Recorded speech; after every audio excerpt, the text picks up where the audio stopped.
नमस्ते इन्भेस्टमेन्ट स्ट्रिटको यो नयाँ एपिसोडमा यहाँहरूलाई हार्दिक स्वागत छ। आजको यस एपिसोडमा हामी तपाईहरूलाई हिमालयन लाइफ इन्सुरेन्स लिमिटेडले आर्थिक वर्ष 2079-80मा 14% स्टक डिभिडेन्ड डिक्लेयर गरेको छ र उक्त डिक्लेयर गरेको डिभिडेन्ड तपाईँको आफ्नो खातामा लिएर आउनुको लागि के गर्नुपर्छ भन्ने बारेमा जानकारी दिने प्रयास गरिरहेका छौँ। सुरु गरौँ आजको यस भिडियो।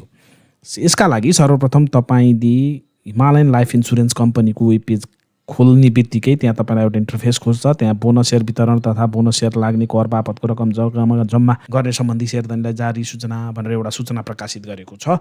जस सूचना अन्तर्गत तपाईँले आफ्नो बोनस सेयरमा लाग्ने कर साइन रेसुङ्गा डेभलपमेन्ट ब्याङ्कको खाता नम्बर 087001061090090501 मा हिमालयन लाइफ इन्सुरेन्स लिमिटेड भनेर जम्मा गर्नुपर्ने हुन्छ र त्यो जम्मा गरेको स्लिपलाई तपाईँले त्यही सूचनामा इमेल एड्रेसमा पठाउनु भनेर एउटा सूचना पनि जारी गरेको छ। त्यही सूचना अनुसार तपाईँले bonus@himalayanlifeinsurance.com मा पठाउनुहुन्छ। यसरी पठाइसकेपछि तपाईँले आफ्नो स्टक डिभिडेन्ड अथवा बोनस सेयरलाई आफ्नो डिम्याट खातामा लिएर आउन सक्नुहुन्छ। सुरु गरौँ यसको प्रोसेस कसरी छ त।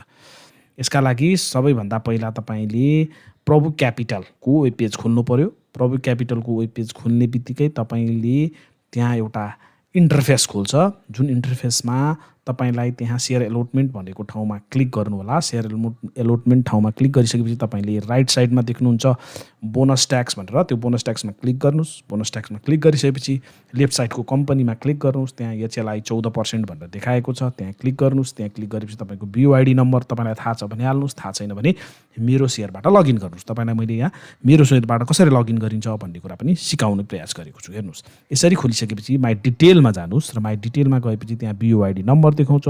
युक्त BOID नम्बरलाई तपाईँले कपी गर्नुहोस्। कपी गरिसकेको BOID नम्बरलाई तपाईँले अघि नै प्रभु क्यापिटलको वेब पेज खोलेको ठाउँमा लगेर पेस्ट गर्नुहोस्। यसरी BOID नम्बर राखिसकेपछि त्यसको ठिक तलपट्टि तपाईँको फुल नेम राख्नको लागि भन्छ, आफ्नो नाम राख्नुहोस्, आफ्नो बाबाको नाम राख्नुहोस्। यसरी सबै प्रोसेस पुरा गरिसकेपछि तपाईँले त्यसको तलपट्टि भएको चेकमा गएर क्लिक गर्नुपर्ने हुन्छ।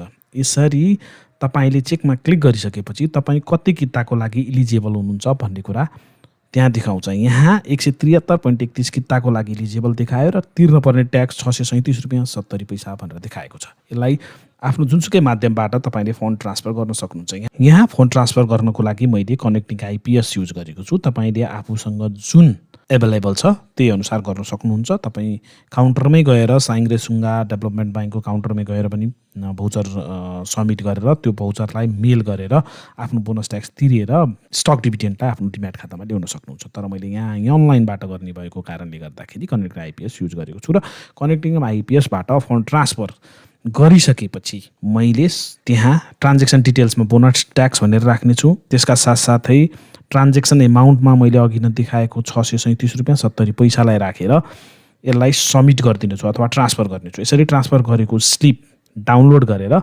राख्नुपर्ने हुन्छ ताकि पछि मेल गर्दाखेरि उक्त स्लिप आवश्यक पर्न सक्छ।